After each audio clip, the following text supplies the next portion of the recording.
রাধে রাধে। ওম নমো ভগবতে বাসুদেবায়। ওম নমো ভগবতে বাসুদেবায়। ওম নমো ভগবতে বাসুদেবায়। শ্রীমদ্ ভাগবত তৃতীয় স্কন্দ স্থানম সৃষ্টি স্থিতি অষ্টাবিংশতি অধ্যায় ভগবত ভক্তি সম্পাদন সম্বন্ধে কপিল দেবের উপদেশ। শ্লোক 31। তস্যাবলোকমদিকম কৃপয়াতি গুরো তাপত্রয়োপশমনায় নিসৃষ্টমক্ষ্ণু স্নিগ্ধস্মিতানুগুণিতম বিপুল প্রসাদম দেয়চ্চিরম বিপুল ভাবনয়া গোয়ায়াম। অনুবাদ: যুগের কর্তব্য পূর্ণ ভক্তি সহকারে ভগবানের অনুকম্পাপূর্ণ চক্ষুর অবলোকন একাগ্র চিত্তে ধ্যান করা, কারণ তা তার ভক্তদের ভয়ঙ্কর ত্রিতাপ দুঃখ থেকে মুক্ত করে। তার সুস্নিগ্ধ আস্যযুক্ত দৃষ্টিপাত তার অন্তহীন কৃপায় পূর্ণ। শ্লোক 32। হাসম হরের বনতা কিল লোক তীব্র সুখাশ্রু সাগর বিশুষণম অতি উদারম সমূনায় রচিতম নিজ মায়য়াস্য ভ্রুমণ্ডলম মুনিকৃতে মকরধ্বজস্য। অনুবাদ: যুগের এইভাবে ভগবান শ্রীহরির অত্যন্ত মনোরম হাস্যের ধ্যান করা উচিত, যা তার শরণাগতদের গভীর সুখ থেকে উৎপন্ন অশ্রুর সমুদ্র শোষণ করে।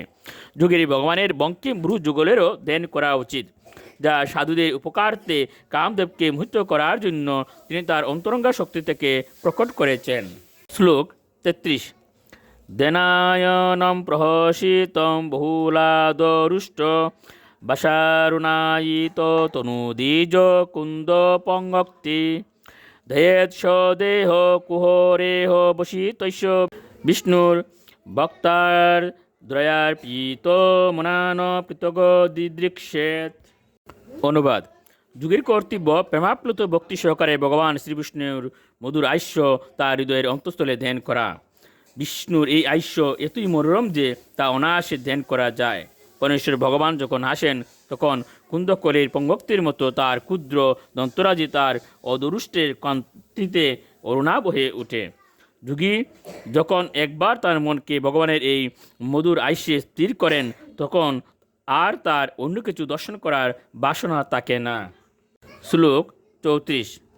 এবং অরো ভগবতী প্রতিলব্ধ ভাব ভক্তা দ্রব্যত হৃদয় উৎপুলক প্রমোদাত উৎকণ্ঠ বাষ্প কলয়া মুহু অর্ধমান স্তচাপি চিত্ত বরিশম শন করি বিমুক্তে। অনুবাদ: এই পন্থা অনুসরণের দ্বারা যুগের চিত্তে ভগবান শ্রীহরির প্রতি ধীরে ধীরে ভাবের উদয় হয়। তখন আনন্দের আতিশয্যে তার দেহে রোমাঞ্চ হয় এবং তার চিত্ত ভক্তিরসে দ্রবীভূত হয়। তিনি তখন গভীর প্রেমে নিরন্তর আনন্দ অশ্রুতে অবগাহন করেন।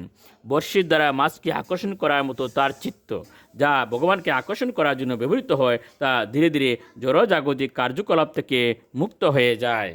শ্লোক 35। মুক্তাশ্রয়ম ইয়হি নির্বিষয়ম বিরক্তম নির্বাণম ঋচ্যতি মনসহসা ইয়তার্চিয় আত্মানম অত্র পুরুষ অব্যবধানম একম অনিক্ষতে প্রতি নিবৃত্ত গুণ প্রবাহ। অনুবাদ: মন যখন এইভাবে সমস্ত জড় কলুষ থেকে মুক্ত হয় এবং জড় বিষয় থেকে বিরক্ত হয়, তখন দীপশিখা যেমন তৈলের অভাবে নির্বাপিত হয়ে যায়, তেমনি মন ও ইন্দ্রিয়সমূহ বিষয় গ্রহণের প্রভাব থেকে প্রতি নিবৃত্ত হয় এবং ব্যবধান রহিত এই পরমেশ্বর ভগবানকে প্রত্যক্ষ করে। রাধে রাধে।